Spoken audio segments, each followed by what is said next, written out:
मनोज जरांगे पाटील यांची काल कोल्हापूर येथे विराट अशी सभा झाली।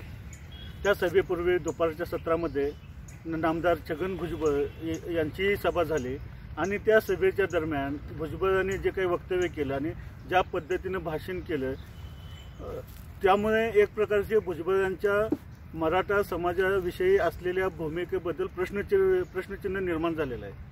आज आपल्यासोबत प्राध्यापक BG मांगले सर आहेत, जे राजकीय विषयांचे विश्लेषक आहेत। आपण त्यांच्याकडून जाणून घेऊया की खरोखरच नामदार भुजबळ यांची भूमिका मराठ्यांच्या हिताची आहे की नाही, याविषयी आपण आपलं मत व्यक्त करावं। नमस्कार, मी प्राध्यापक BG मांगले, जागर टाइम्स। महाराष्ट्रामध्ये सध्या मराठा आरक्षणाची जोरदार चळवळ सुरू आहे। तशी ही मराठा आरक्षणाची चळवळ गेली 30 वर्षे चालू आहे, पण इतिहासात सर्वप्रथमच ऐरणीवर ज्याला हा प्रश्न आणलाय तो म्हणजे मनोज जरांगे पाटील यांनी। त्या अर्थानं मनोज जरांगे पाटलांना या मराठा आरक्षणाचं म्हणजे श्रेय म्हणायला नको, पण ते निश्चितपणे या आरक्षणाच्या भूमिकेचा ज्या पद्धतीनं त्यांनी हा प्रश्न लावून धरलाय त्या पद्धतीनं ते खऱ्या अर्थानं या प्रश्नाचे अर्धवरी आहेत म्हणायला काही हरकत नाही। मराठा आरक्षणाच्या भूमिकेवर ज्या वेळेला मराठा आरक्षणाची आंदोलन सुरुवात झाली आणि जरांगे पाटील यांनी आंतरवाली सराटी जिल्हा जालना या ठिकाणी पहिलं उपोषण केलं, त्यावेळेला या 14 दिवसाच्या उपोषणामध्ये मराठ्यांचा मिळणारा वाढता प्रतिसाद बघून या राज्याचं मंत्रिमंडळ आणि मंत्रिमंडळातले प्रमुख हे जरांगे पाटलांना जाऊन भेटले। त्यांनी त्यांना विनंती केली की एक साधा माणूस आहे, सरळ साधा, अत्यंत गरीब घराण्यातून आलेला, जसा मराठ्यांना आपला प्रतिनिधी पाहिजे होता आणि ज्या गरजवंत मराठा या ह्याच्यात म्हणजे प्रतिमेमध्ये बसणारा असा हा मराठा नेता होता। साहजिकच मराठ्यांना मिळालेला हा जो नेता होता याच्याविषयी सगळा संपूर्ण मराठा बांधव 3-4 कोटी जो मराठा बांधव आहे हा सगळा बांधव त्यांच्या पाठीशी उभा राहिला। आणि हे चित्र जसं बघितलं तसं महाराष्ट्र शासनाच्या सत्ता जी आज मुख्यमंत्री असणारे मुख्यमंत्री किंवा बाकी सगळ्यांनी त्या ठिकाणी धाव घेतली आणि आरोप प्रत्यारोप झाले, पण हे सत्य होतं की त्या ठिकाणी महाराष्ट्र गव्हर्नमेंट स्वतः गेलं आणि गव्हर्नमेंटनं हा प्रश्न सोडवण्यासाठी चाल घेतली। अर्थात ही एक अंतर घेतलं होतं, वेळ घेतलेली होती, या दोन्ही मागून घेतलेल्या आणि शासनामध्ये हा प्रश्न सोडवण्याचं कबूलही केलं होतं आणि हे सगळं माध्यमासमोर झालेलं। प्रश्न असा होता त्याच्यात आणखी 10 दिवस देतो आणि तुम्ही या दिलेल्या कालावधीमध्ये हा प्रश्न सोडवून या मराठ्यांना, ज्या गरजवंत मराठ्यांना तुम्ही या आरक्षणाचे आदेश घेऊन तुम्ही आपल्याला ह्याचं मी हे उपोषणाचं माघार घेत आहे। तुम्हाला सर्वांना माहित आहे हे 40 दिवसात काहीच जमलं नाही, म्हणून परत पुन्हा त्यांनी 8-9 दिवसाचं उपोषण केलं आणि या उपोषणामध्ये संपूर्ण महाराष्ट्र एक चित्र असं निर्माण झालं की महाराष्ट्रातला समस्त समाज, समस्त गरजवंत समाज आपण असं म्हणू, हा जरांगे पाटलांच्या पाठीशी उभा आहे असं चित्र ज्यावेळेला दिसायला लागलं त्यावेळेला मग सगळ्या सत्ताधाऱ्यांच्या भूमिका बदलायला लागल्या। त्यामध्ये प्रामुख्यानं टप्पे जर आपण बघितले तर उपमुख्यमंत्री देवेंद्र फडणवीस यांनी ती जी झालेली जी शासनाकडून झालेली जी मारामारी होती किंवा शासनानं जे त्यांच्यावरती हात उगारला होता या संदर्भात आम्ही आमची चूक मान्य करतो आणि आम्ही माफी मागतो, अशी माफी मागणं हे फार महत्त्वाची घटना होती। म्हणजे हा प्रश्न सोडवण्याच्या दृष्टीनं याची वाटचाल आहे, अशा पद्धतीची शाश्वत भूमिका चालू आहे, हे तमाम महाराष्ट्रातील मराठा बांधवांच्या लक्षात आलं। यामध्ये भुजबळांची काय भूमिका असेल? हां, जसं जसं हे आंदोलन पुढे जायला लागलं तसं तसं या आंदोलनाला आणि मराठ्यांच्या वाढत्या एकीला कुठेतरी खो घातला पाहिजे आणि मराठ्यांची जर अशी एकी जर राहिली तर यांना आपल्याला कोणत्याही परिस्थितीत आरक्षण द्यावेच लागेल, ही भूमिका अर्थात द्यावी की नव्हे त्याच्याविषयी मी वेगळं म्हणेन, पण ज्या मराठ्यांची जर एकी झाली तर हे मराठे महाराष्ट्राचं सत्ता कारणं ते पूर्णपणे बदलू शकतील. ह्या भीतीमुळं मराठ्यांच्या या आंदोलनाला छुपे पद्धतीने राहून वेगवेगळ्या इतर समाजाच्या माणसांना उठवून बसवायचं काम सुरू झालं. आपण आता असं म्हणू शकतो की छगन भुजबळ जो तुम्ही विषय काढला, नामदार छगन भुजबळ हे मंत्रिमंडळातले एक सिनियर मोस्ट मंत्री आहेत आणि यांनी थेटपणे या मराठा आरक्षणाच्या प्रति आंदोलनामध्ये उडी घेतली आणि सुरुवातीला त्यांची अशी भूमिका स्पष्टपणे त्यांनी सांगितली होती की मराठा आरक्षणाला आमचा विरोध नाही, फक्त ओबीसी आरक्षणाला धक्का लावू नका. आता खरं तर जरांगे पाटलांचं म्हणणं आहे आम्ही ओबीसीतच आहोत, आम्ही काय धक्का लावायचा काही संबंध उद्भवत नाही. पण मराठा आरक्षणाच्या विरोधात प्रति आंदोलन करण्याची भूमिका छगन भुजबळ यांनी घेतली आणि अंबड येथे, जालना जिल्ह्यातील अंबड येथे एक प्रचंड मोठा मोर्चा मी घेणार असं जाहीर केलं आणि त्या पद्धतीनं मोर्चा घेतला. त्या मेळाव्यामध्ये त्यांनी जरांगे पाटलांच्या वरती सडकून टीका केली. आता जरांगे पाटलांच्या वरती सडकून टीका करण्यासारखं त्यांनी काय कुठलं सामाजिक आणि राजकीय कार्यावरती टीका करतो अशा पद्धतीची ही जी टीका होती, ही टीका सर्वसामान्य मराठ्यांना पुन्हा खटकली. कारण एखाद्या माणसानं केलेला भ्रष्टाचार किंवा गैरव्यवहार जो आहे किंवा अमुक याच्यावर ज्या पद्धतीनं आक्रमकपणे टीका जसं भुजबळ साहेब करत आले तशाच पद्धतीची साधारण टीका मनोज जरांगेंच्यावरती पण झाली. पण मनोज जरांगेंची वाटचाल आतापर्यंतची आणि त्यांचं सार्वजनिक कॅरेक्टर जर बघितलं तर ही टीका म्हणजे थोडी जादा झाली असं तमाम महाराष्ट्रातल्या मराठा वर्गाचं झालं. खरं तर भुजबळांनी जे आरोप केले तो काय म्हणजे ते एकेरीवरती आले. मनोज जरांगेंचा उल्लेख त्यांनी एकेरी केला आणि ते म्हणाले की तू स्वतःच्या घरात सुद्धा जेवत नाहीस, तुला तुझा सासरा जेवायला घालतो. अशा पद्धतीच्या खाजगी चर्चा सुद्धा याच्यामध्ये त्यांनी ओढल्या. तर हे काय फारसं शोभादायक चित्र होतं असं नाही. भुजबळांच्या बाबतीतलं आणि त्यांच्या आजपर्यंतच्या वाटचालीत हे भुजबळांनी मनोज जरांगेंच्यावरती केलेलं जे आरोप होते आणि त्यांची या आरोप ही भुजबळांना मनोज जरांगेंना नसून मराठ्यांची एकी जी होते जरांगेंच्या माध्यमातून या एकीला होतं असं साधारणपणे चित्र दिसून आलं. पण नामदार भुजबळ यांचा जो राजकीय प्रवास आहे, समता परिषदेची स्थापना केली, त्यानंतर हिंदुत्ववाद स्वीकारला, त्यानंतर पुन्हा काँग्रेसमध्ये आले, त्यानंतर राष्ट्रवादी पक्षात आले, हा जो त्यांचा राजकीय प्रवास आहे, ही जी राजकीय वाटचाल आहे ती सोयीनुसार आहे असं तुम्हाला वाटते का? की त्यांच्या वाटचालीमध्ये त्यांच्या विचारांचा किती त्यामध्ये भाग आहे किंवा त्यांच्या वैयक्तिक सोयीनुसार ते निर्णय घेतात की काय, असं वाटणं इतकंच आता परिस्थिती आहे. याबद्दल तुम्ही काय म्हणाल? बरोबर आहे. काही गोष्टी मी तुम्हाला एक महत्त्वाचं सांगतो. भुजबळ हे राजकारणी आहे आणि राजकीय भूमिका घेतात, आवंतात विचारवंताचा, पण वर्तन त्यांचं राजकीय घडतं. हे आपण संपूर्ण महाराष्ट्रातल्या लोकांनी बघितलं. जसं उदाहरण नाही, त्याचा थोडासा आपण इतिहास पाठीमागे जाऊन बघू. अगदी थोडक्यात बघूया की एकेकाळी मुंबईमध्ये रस्त्याकडेला मी भाजी विकत होतो असं त्यांनी स्वतःच कबूल केलं. त्यामुळे ते एक भाजीवाले होते. त्यावेळेला महाराष्ट्रामध्ये माझी मुंबई किंवा मराठी माणूस या पद्धतीचं जे शिवसेनेनं म्हणजे शिवसेना प्रमुख बाळासाहेब ठाकरे यांनी घेतलेलं जे आंदोलन होतं, या आंदोलनामध्ये आणि त्या भूमिकेचा चाललेल्या ज्या भाषणामध्ये ते ओढले गेले आणि बाळासाहेब ठाकरेंची त्यांना नेते मानून वाटचाल सुरू केली. थोड्याच दिवसामध्ये त्यांच्या खरं तर भुजबळांच्या काही प्लस गोष्टी मी सांगतो. त्यांची राजकारणातली आक्रमक शैली, कोणताही विचार घेतला तर ती ठामपणे मांडण्याची ताकद आणि विषयाला असं फुलवून सांगून समोरच्या माणसांना आपण ज्याला कॅच करणं म्हणतो किंवा त्यांचे मन सगळे आपल्या बाजूला वळवून घ्यायची त्यांच्या अंगात ताकद आहे.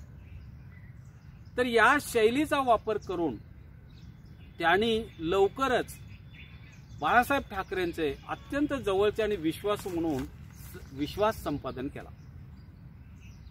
1985 पर्यंत 2-3 वेळा नगरसेवक झालेत. 85ला ते पहिले महापौर झाले आणि शिवसेनेचा पहिला महापौर म्हणून छगन भुजबळ यांची नियुक्ती झाली. म्हणजे आतापर्यंत त्यांचा समता परिषदेपेक्षा किंवा फुल्यांच्या विचाराच्या पेक्षा ओबीसींच्या विचारापेक्षा आतापर्यंतचा त्यांचा जो प्रवास आहे तो प्रवास तमाम महाराष्ट्रवासियांनी बघितलेला आहे की मुंबई आमची आणि मराठी माणूस हेच केंद्रस्थानी त्यांच्या वाटचालीचं होतं. थोड्याच दिवसामध्ये 90ला या राज्याच्या ज्या विधानसभा निवडणुका झाल्या त्याच्यामध्ये बाळासाहेब ठाकरे जे बदलत्या काळाच्या ह्या सगळ्या गोष्टी होती. हिंदू शिवसेना प्रमुख बाळासाहेब ठाकरे आता ते हिंदू हृदय सम्राट म्हणून, तर हिंदू हृदय सम्राट यांनी हिंदुत्वाच्या भूमिकेवर पहिल्या वेळेला विधानसभा निवडणुका लढवल्या आणि यामध्ये शिवसेनेला भरघोस यश मिळालं. 51 जागा म्हणजे 51 आमदार शिवसेनेचे झाले. अर्थातच याच्यामध्ये झालपणे प्रचार करणारा बाळासाहेब ठाकरेंच्या सारखेच एक वेगळं व्यक्तिमत्व म्हणजे छगन भुजबळ होतं. छगन भुजबळांचाही इतिहास आणि छगन भुजबळांचाही वाटा मोठा होता. अर्थात ते स्वतःला तरी मानत होते. त्यांना असं वाटत होतं की आपल्याला काही न सांगता विरोधी पक्ष नेते पदाची म्हणजे मंत्रिमंडळ काँग्रेसचं बनत होतं, विरोधी माळ आपल्या आपसूक गळ्यात पडणार, आपल्याला काय करायचं लागणार नाही. पण घडलं उलट. विरोधी पक्षनेते पद मिळालं कुणाला? मनोहर जोशींना. भुजबळ मनातल्या मनात प्रचंड संतापले. त्यांची घालमेल झाली. आता काय करायचं ह्या भूमिकेवर लागलीच. आतापर्यंत त्यांची भूमिका एक साधा माणूस, मराठी माणूस ही भूमिका आणि आता हिंदुत्वाची भूमिका ही त्यांनी चांगल्या पद्धतीने वटवलेली होती. आणि या इलेक्शनमध्ये झालेल्या निवडणुकीत ज्या 51 आमदारांचं नेतृत्व करण्याची म्हणजे प्रमुख पद विधानसभेतलं आपल्याला मिळेल विरोधी पक्षनेता म्हणून, ते मिळेल अशी जी अटकळ होती ती 7 धुळीला मिळाली. बाळासाहेब ठाकरेंनी मनोहर जोशींना प्रमुख केलं. साहजिकच महाराष्ट्र एकीकरण समितीच्या कामामध्ये असेल किंवा इतर अन्य कोणत्याही गोष्टीमध्ये असेल, या महाराष्ट्रातले एक जुने जाणते नेते शरद पवार यांच्याशी त्यांचं चांगले संबंध निर्माण झाले. अर्थातच ते काँग्रेसचे एक सिनियर मोस्ट लीडर होते आणि त्याचा वापर करून त्या दोघांची मैत्री झाली, त्या दोघांची चर्चा झाली आणि भुजबळांनी एक 10 ते 15 आमदारांचा गट असा तो शिवसेनेतनं फोडला आणि काँग्रेसमध्ये शरद पवारांच्या नेतृत्वाखाली सामील झाले. हा झाला त्यांचा नाही. अजूनही थोडंसं सांगतो सर की 90ला झाला काँग्रेस प्रवेश झाला आणि काँग्रेसमध्ये त्यांना चांगलं मंत्रिपद मिळालं. मंत्रिपद नुसतं नाही तर 1992ला आता सर्वात प्रथम त्यांनी समता परिषद म्हणजे महात्मा फुल्यांच्या विचारांची समता परिषद स्थापन केली.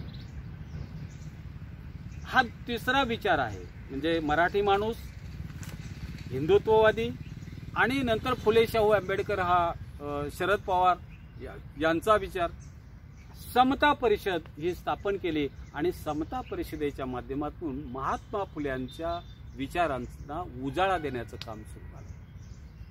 आता इथं छगन भुजबळ हे ओबीसीचं म्हणजे पक्षाचं ओबीसी नेतृत्व म्हणून नव्हे तर काँग्रेस पक्षांतर्गतच सर्वसमावेशक सर्वधर्मीय एकजूट ठेवून काम करणारा नेता म्हणून त्यांनी केलं. ओबीसीचं नेतृत्व म्हणून असं म्हणता येणार नाही आपल्याला. त्यानंतर काय झालं? भुजबळांनी म्हणजे शरद पवारांनी जसं 98-99 मध्ये नेतृत्व बदल झाला आणि पक्ष त्यांनी सोडला, त्यांच्या बरोबरीनं भुजबळ पण बाहेर पडले. म्हणजे तिसरा बदल आहे. आता ते शरद पवार या एका मोठ्या मराठा नेत्याला, की जो मराठा नेता हा सर्व धर्म समभाव मांडणाऱ्या मोठ्या विचारांचा किंवा यशवंतराव चव्हाणांच्या विचारानं वाटचाल करणारा असा हा नेता, त्यांचं पुन्हा नेतृत्व मानून ते राष्ट्रवादी बरोबर आले आणि या ठिकाणी त्यांना मोठी पदं मिळाली आणि ते या राज्याचे गृहमंत्री झाले, उपमुख्यमंत्री झाले आणि याच काळात ज्या शिवसेनेच्या बाळासाहेब ठाकरेंचं बोट धरून त्यांची वाटचाल झाली होती, त्या ठाकरे साहेबांच्या जे विचारांना किंवा ठाकरे साहेबांच्या अटकेवरती सुद्धा इथून पुढं त्यांनी हे केलं, म्हणजे शिक्कामोर्तब केलं, त्यांची अटक व्हावी यासाठी काढलेल्या याच्यावरती त्यांनी सही केली. अर्थात प्रचंड मोठा गदारोळ झाला. म्हणजे मुंबई बंद पडते, मुंबईमध्ये सगळं बाळासाहेब ठाकरेंचं त्यावेळचं व्यक्तिमत्व आणि मुंबई हे दोन्ही समसमान अशा पद्धतीनं मांडलं जायचं.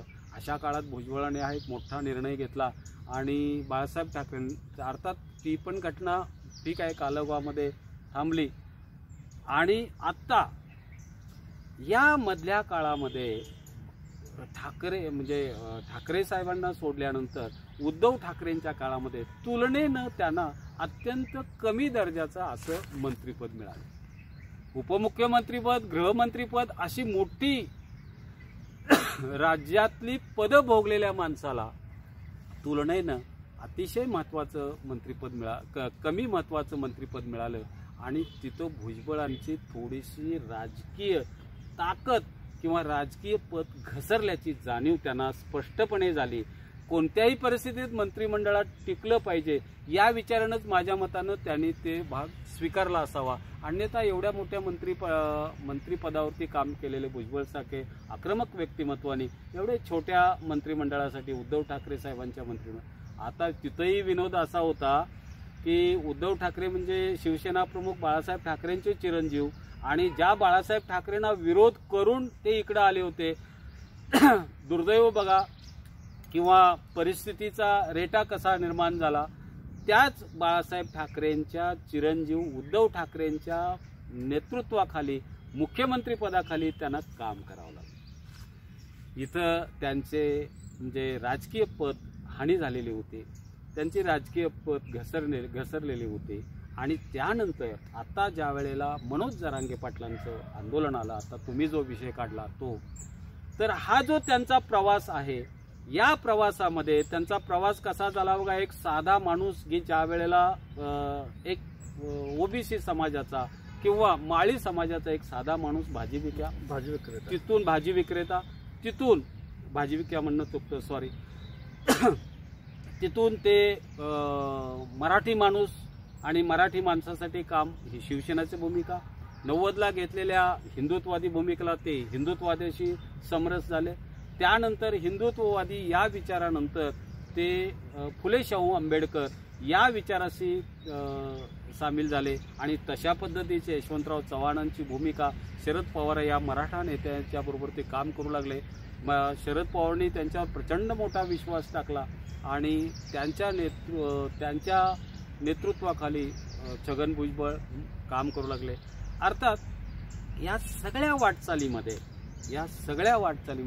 एक साधा माणूस ते इथंपर्यंतच्या म्हणजे महाराष्ट्रातली प्रमुख पदं भोगत त्यांच्यावरती बरेचसे पैसे घेतलेल्याचे किंवा भ्रष्टाचाराचे आरोप झाले.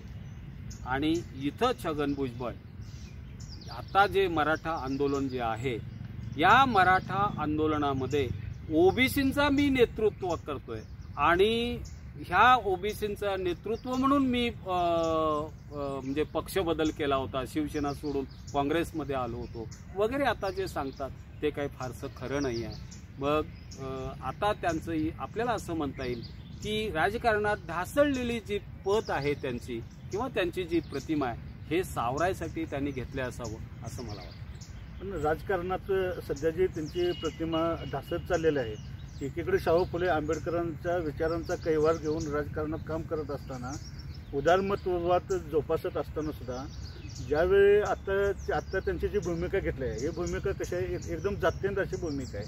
मग त्यांच्यामध्ये हा जो बदल झाला आहे, एकदम उदारमतवादी असणारी व्यक्ती, उदारमतवादी असलेला राजकीय नेता अचानक जात्यंत होतो, विशिष्ट जातीचा जो फक्त तो कैवार करू लागतो. मग ही किमया किरीट सोमय्या यांनी जी ईडीची त्यांना भीती घातली, त्यानंतर त्यांना अटक झाली, त्यानंतर तिचा ससेमिरा पाठीमागं लागू नये म्हणून त्यांनी केलेली ही तडजोड आहे का विचारांशी?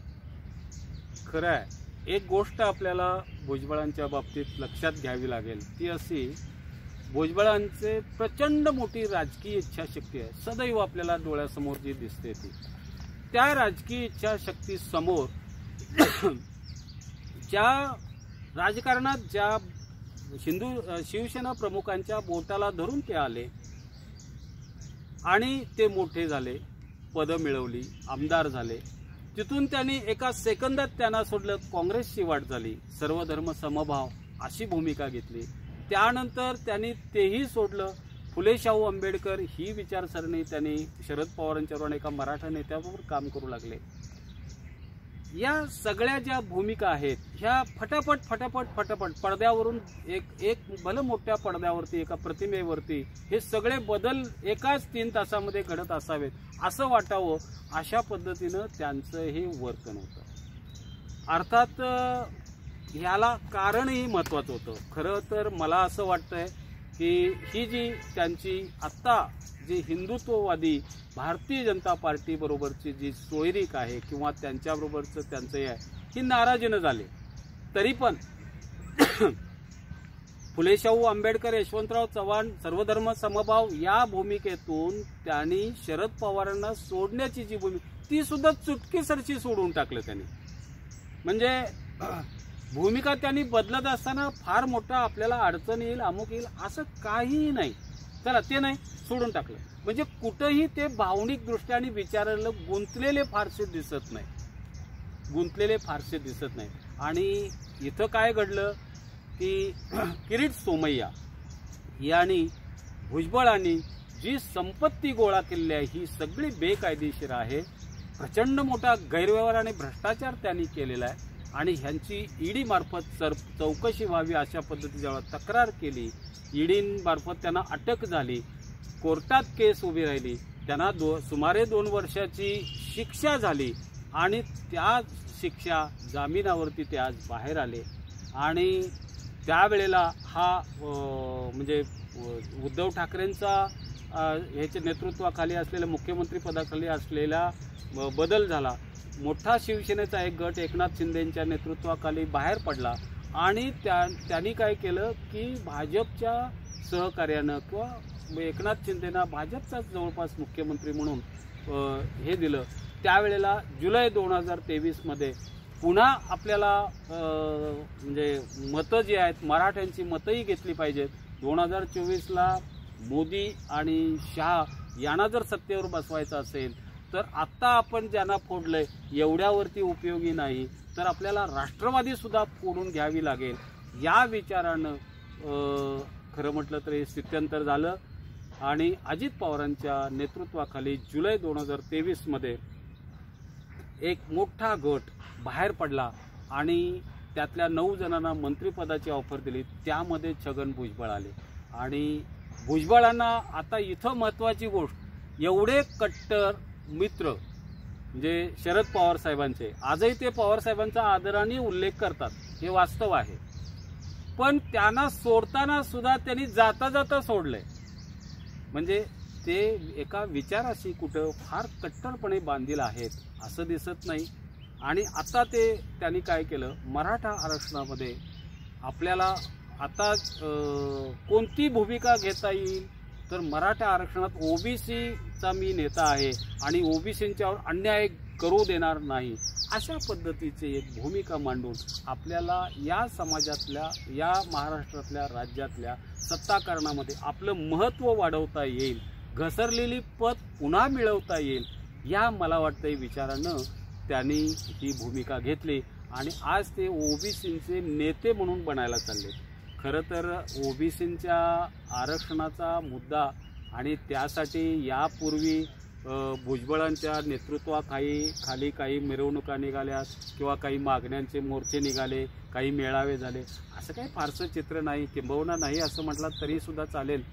पण नगण्य त्या भुजबळांनी 92ला शरद पवार मुख्यमंत्री असताना त्यांच्या मंडळ आयोगाची हेच स्थापन करून घेतले आणि ओबीसी समाजाला आरक्षण मिळवून देण्यामध्ये त्यांची भूमिका होती, मान्य आहे. पण ओबीसींचा कैवार आता ज्या पद्धतीनं त्यांनी घेतलाय त्या पद्धतीनं त्यावेळेला त्यांची भूमिका नव्हती असंच म्हणावं लागेल. सध्या मनोज जरांगे पाटील यांचा संपूर्ण महाराष्ट्रात जो प्रभाव वाढू लागला आहे आणि मराठा समाजातील सर्व तरुण तरुणी जरांगे पाटलांच्या आंदोलनाला पाठिंबा देत आहेत आणि या माध्यमातून एक प्रकारे मराठा समाजाची व्होट बँक निर्माण व्हायला लागली आहे. मग ही व्होट बँक निर्माण होऊ नये म्हणून आणि मराठा जसं आजपर्यंत RSS असू दे किंवा भाजपचा एक अलिखित असा एक कार्यक्रम आहे की यापूर्वी मराठा समाजाला कधी त्यांनी दलितांच्या विरोधात बांधवलं, कधी त्यांनी मुस्लिमांच्या विरोधात लढवलं. आता पुन्हा मराठा आणि ओबीसी अशी दंगल व्हावी किंवा या दोन्ही समाजामध्ये आपापसात बांधणे व्हावे म्हणून भुजबळ जे काही बोलत आहेत, जे काही चित्रविचित्र असे वक्तव्य करत आहेत, त्या संपूर्ण त्यांच्या भाषणाला किंवा समाजदृष्ट्या असणाऱ्या या भाषणांना नामदार फडणवीस यांचा अभय आहे का, यांचा अलिखित त्यांचा पाठिंबा आहे का, असा आता सगळ्यांच्या मनात विचार येऊ लागला आहे. त्याबद्दल तुम्ही काय म्हणू शकता? सगळ्यात महत्त्वाची एक गोष्ट सांगतो. मराठा आंदोलन, आरक्षण आणि या आरक्षणाचा सध्याचे नेते मनोज जरांगे पाटील, या मनोज जरांगे पाटलांच्या नावावरती महाराष्ट्रातल्या तमाम मराठा समाजानं जवळपास एकी केले असं म्हणायला हरकत नाही. मराठ्यांची एकी आणि संघटन हे भारतीय जनता पार्टीला अडचणीत आणणारी ठरणारी गोष्ट आहे. कारण एका ठिकाणी व्होट बँक तयार होणं म्हणजे भविष्यातल्या आपल्या सत्तेला हा मोठा खो बसेल या विचारानं महाराष्ट्रातील भारतीय जनता पार्टीचे सगळे नेते, त्याच्यात फडणवीस आले सगळेच आणि प्रामुख्यानं फडणवीस असं आपण म्हणू, तर हे सगळे चिंतातूर झाले. मग याला करायचं काय? आता ही जी व्होट बँक आहे ही मराठ्यांची व्होट बँक, आपण अजित पवार गट सुद्धा आपल्याकडे घेतलेला आहे. म्हणजे सर्वच समाज आपल्याकडे व्हावेत, म्हणजे असं व्हावं की विरोधी पक्ष सुद्धा आहे किंवा नाही अशी परिस्थिती निर्माण आपण केलेली असताना एक मनोज जरांगे पाटील म्हणून साधा 1-2 एकरचा माणूस, हे समाजासाठी जमीन विकलेला गरीब माणूस हा उभारतो काय? आणि त्याच्या पाठीशी महाराष्ट्रातला 2-3 कोटीचा समुदाय अगदी म्हणजे प्रबळपणे त्याला पाठिंबा देतो काय? ही चिंता करण्यासारखी गोष्ट निश्चितच होती भारतीय जनता पार्टीच्या दृष्टीनं. आता याच्यावरती काय करायचं हा त्यांच्या डोळ्यासमोरचा प्रश्न होता. आज जर तुम्ही बघितला तर मनोज जरांगे पाटलांनी 15 तारखेपासून 3ऱ्या टप्प्यातले जे बैठका घ्यायला किंवा सभा मेळावे घ्यायला सुरुवात केलेल्या आहे, या मेळाव्याला मिळणारा प्रतिसाद जर का तुम्ही पाहिलात तर हा प्रतिसाद सर्व काही सांगून जातो. आणि मग ही मराठ्यांची होणारी एकी, त्यांचे वाढणारी व्होट बँक आणि त्यांचा नेता मनोज जरांगे पाटील या गोष्टी बघितल्या असता सत्ताधारी भारतीय जनता पार्टी आणि त्याच पार्टीचे महाराष्ट्रातले प्रमुख की ज्यांच्याच सगळे इशाऱ्यावरती चालतं ते म्हणजे देवेंद्र फडणवीस, हे काळजीत पडले नसल्यानं ते अचानकपणे दिल्लीला गेले, दिल्लीवरून निरोप घेऊन आले आणि निरोप घेऊन आल्यानंतर त्यांनी असा विचार केला की आता हे संघटन जे मतदानाचं केंद्रीकरण झालंय आणि जी मराठ्यांची एकी, ही एकी आपल्याला फोडावी लागेल. अर्थात हे असंच घडलं असेल असं नाही, पण साधारणपणे इन बिटवीन लाईन्स आपण जसं म्हणतो, 2 ओळीच्या मधला अर्थ आपण जसा म्हणतो तशा पद्धतीनं विचार करता हे असं दिसतं की भुजबळांनी आतापर्यंत घेतलेल्या टोकाच्या भूमिका त्याच्या पाठीमागं 2 गोष्टी कुठल्या? स्वतःची ढासळलेली पत, नाहीतर भुजबळांचं स्वतःच्याच मंत्रिमंडळातल्या मुख्यमंत्र्यांच्यावरती आरोप करायचं, स्वतःच्याच मंत्रिमंडळावरती टीका करायचं काय धाडस होतंय हो? हे ज्या अर्थी त्यांनी धाडस केलेलं आहे त्या अर्थी त्यांचा कोणतरी बोलावता धनी आहे किंवा त्यांना कुणाचं तरी अभय आहे, मग आता महाराष्ट्रात कुणाचं अभय असणार? एकाच माणसाचं उघड आहे, ते म्हणजे देवेंद्र फडणवीस साहेबांचं. कारण भारतीय जनता पार्टीचा प्रमुख चेहरा महाराष्ट्रातला फडणवीस साहेबांचा आहे आणि फडणवीस साहेबांच्याच अभय असल्याशिवाय असं स्वतःच्या मंत्रिमंडळावरती टीका करणं आणि ते टीका करून घेणं, मुख्यमंत्री शिंदे गप्प बसले असते का? पण ते हातबल आहेत, ते काही करू शकत नाही. कारण प्रमुख सत्ता ही भारतीय जनता पार्टी आणि भारतीय जनता पार्टीचा चेहरा हा देवेंद्र फडणवीस उपमुख्यमंत्री आहेत. तर त्यामुळं त्यांचं अभय असणं हे साहजिक वाटतंय निश्चितपणे. आजपर्यंत आपण भुजबळांनी ज्या पद्धतीनं राजकीय प्रवास केला ते आपण पाहिलं, ते व्यवस्थितपणे आपण त्या विषयाचं विश्लेषण केलं. हे सगळं झाल्यानंतर जे काही एक संपूर्ण महाराष्ट्रात एक विचारवंत नेता म्हणून जे काही त्यांची ओळख होते, शाहू फुले आंबेडकरांच्या विचारांवर म्हणजे प्रचंड अशी श्रद्धा असणारा असा तो नेता होता. आज या नेत्याचे जे काही गोची केलेलं आहे, ते एकेकाळी ब्राह्मण विरोधी भूमिका घेणारे नंतर त्यांच्याच गटात सामील होणार, या भुजबळांचं भविष्य कसं असेल असं तुम्हाला वाटतं? एक महत्वाची गोष्ट सांगतो साहेब, भुजबळांची गोची जी झालेली आहे विचारांची, ती त्यांनी मिळवलेल्या संपत्ती आणि मालमत्तेमुळे झालेले आहे असं म्हणावं लागेल. म्हणजे त्यांना त्यांचे विकावं विचारवंत होते असं तुम्हाला म्हणायचं? नाही, तसं एकदमच म्हणता येणार नाही. पण कारण काय झालं, त्यांच्यावरती ईडीची ज्यावेळेला कारवाई झाली त्यांना जेलमध्ये टाकण्यात आलं. 2 वर्ष ते जेलमध्ये सडलेत. तिथला त्यांनी प्रकार सगळा अनुभवलाय आणि पुन्हा त्या परिस्थितीत जर का आणखी काही आरोप हे जर सिद्ध झाले, एक किरीट सोमय्यांनी त्यांच्यावरती केलेल्या आरोपांची जंत्री बघा. किती ठिकाणी कोणत्या कोणत्या मालमत्ता, जमीन जुमले, इमारती, कारखाने, काय काय त्यांच्या नावावर आहे. अहो, एका दमात तुम्हाला सांगता येणार नाही. एवढी म्हणजे मला आश्चर्य वाटतंय. भुजबळ साहेबांच्या कुटुंबियांच्या नावावर अब्जावधीची इस्टेट वाटते. मग ही सगळी इस्टेट जी आहे ही कुठून आली? ही सगळा गैरव्यवहार आहे. तुम्ही एक भाजी विक्रेता ते इथंपर्यंत तुमचा जो प्रवास झालाय हा सगळा साशंक आहे.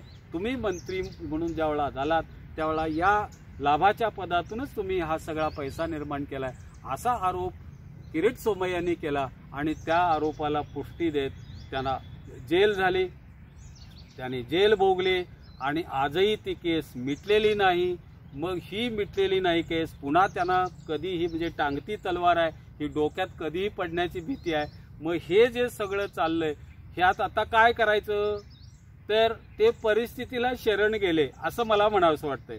आणि आपल्याला आता बघ कुठला विचार आहे, मग तो हिंदुत्ववादी विचार, मराठी माणूस विचार, सर्वधर्म समभाव विचार, फुले शाहू आंबेडकर विचार, हा सगळा सोडून हिंदुत्ववादी विचारांकी ज्यांना त्यांचा कट्टर विरोध होता त्या भारतीय जनता पार्टीच्या सत्तेमध्ये ते सामील होण्याची त्यांनी भूमिका घेतली. हे वास्तव चित्र आहे. आज ज्या भाजपला त्यांनी म्हणजे जीवतोड विरोध केला त्याच भाजपच्या आश्रयाखाली ते आहेत आणि हेही त्यांनी लक्षात ठेवावं. अद्याप जी केस त्यांच्यावरती घातली होती ती अद्याप मिटलेली नाही. त्यांची जी कळ आहे ती अजूनही कळ ही भारतीय जनता पार्टीच्याच हातात आहे. म्हणजे आतापर्यंत भुजबळांच्या बद्दल आपण जे काही विश्लेषण केलं याहून एक असं वाटायला लागलं की त्यांचा आजपर्यंत जो राजकीय प्रवास होता तो विचारवंत म्हणण्यापेक्षा एक प्रकारचे त्यांनी राजकारणाचा उद्योग केला आणि उद्योग करून स्वतः उद्योगपती बनले राजकीय दृष्ट्या. त्याला असं त्यांचा प्रवास आहे असं वाटतंय. त्याला एक छानसं मी उत्तर देईन.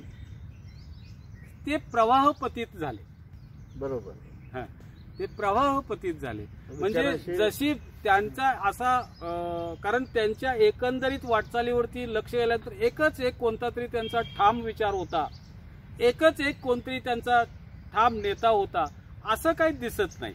त्यांनी सातत्यानं परिस्थिती जशी येईल तसे वळणं घेत त्यांचा आतापर्यंतचा प्रवास झाला. ते कितीही म्हणू देत, आता त्यांनी घेतलेला जो ओबीसींचा कैवार आहे हा कैवार हा खरा वाटत नाही आणि तो केवळ परिस्थिती पुढं शरण जात घेतलेला त्यांनी कैवार आहे. त्यामुळं ती जी भूमिका आहे, आता परवाची अंबडची जी सभा होती त्या सभेचं एका महिलेनं केलेलं विश्लेषण ते अत्यंत योग्य असं होतं. ती काय म्हणाली की अंबडमधली झालेली सभा ही वेगवेगळ्या पक्षांनी एकत्रित येऊन मराठा समाजाला टार्गेट करण्यासाठी अशी ही राजकीय सभा होती.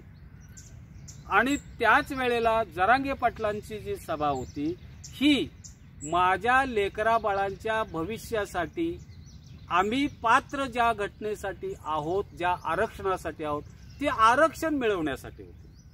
म्हणजे भुजबळ साहेब ज्या घटनेला त्यांनी, ते आता मंत्री आहेत, तर मंत्र्यांना सर्व प्रकारच्या समाजाला, एकूण एक मंत्री जोपर्यंत होत नाही तोपर्यंत एखाद्या खाजगी पक्षाचा, एखाद्या धर्माचा तो किंवा एखाद्या समाजाचा तो माणूस आहे.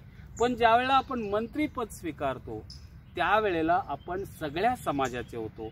मग त्याच्यामध्ये जात पात पंथ पक्ष प्रदेश असे कोणतेही किंवा भाषा असे हे येता कामा नयेत. पण त्याला त्यांनी छेद दिला. त्यांच्या बदलत्या भूमिकेचा तो एक आविष्कार म्हणावा लागेल. आणि ती बाई असं म्हटली, असं त्यांना कसं करता येईल, एक साधी महिला, खेडूत महिला आहे. मला दुसरा पण त्याच्या बाबतीतला, मी एक सामाजिक कार्यकर्ता म्हणून तुम्हाला तिथंही मला आवडलेली भूमिका सांगतो. ती अंतरवाली सराटी या मनोज जरांगे पाटलांच्याच गावातली महिला आहे. तिला ज्या वेळेला तिच्या समोर माईक आला आणि पत्रकारानं तिला प्रश्न विचारला त्यावेळेला तिनं अशा पद्धतीचं उत्तर द्यावं की जी अशिक्षित वाटते दिसायला आणि जी खेडूत आहे तिचं ज्ञान बघा, म्हणजे मंत्र्याची भूमिका काय असावी हे ती बाई सांगते. मला या गोष्टीचा सुद्धा फार आनंद वाटला. ही जी समाजात बदल होत चाललाय, माणसांची वैचारिक शक्ती, क्षमता वाढत चाललेली आहे, प्रगल्भता येत आहे, ही प्रगल्भता निश्चितपणे सुखावं आहे. पण त्याच वेळेला भुजबळ साहेबांच्या सारख्या सिनियर मोस्ट, स्वतःला विचारवंत म्हणून घेणाऱ्या, मी एक मोठा राजकीय नेता म्हणून घेणाऱ्या माणसांचं झालेलं पतन जे आहे हे बाकी दुःखावं वाटतं. आता आपण प्राध्यापक बी.जी. मांगले सर यांच्याशी मगापासून आपण बोलत आहोत. आपण भुजबळांचा ज्या पद्धतीने राजकीय प्रवास झाला, त्या कशा पद्धतीने त्यांचा राजकीय प्रवास झाला हेही तुम्ही ऐकलं. तुम्हाला भुजबळांच्याबद्दल काय वाटतं ते आपण कमेंट बॉक्समध्ये आपल्या कमेंट द्यावेत. धन्यवाद.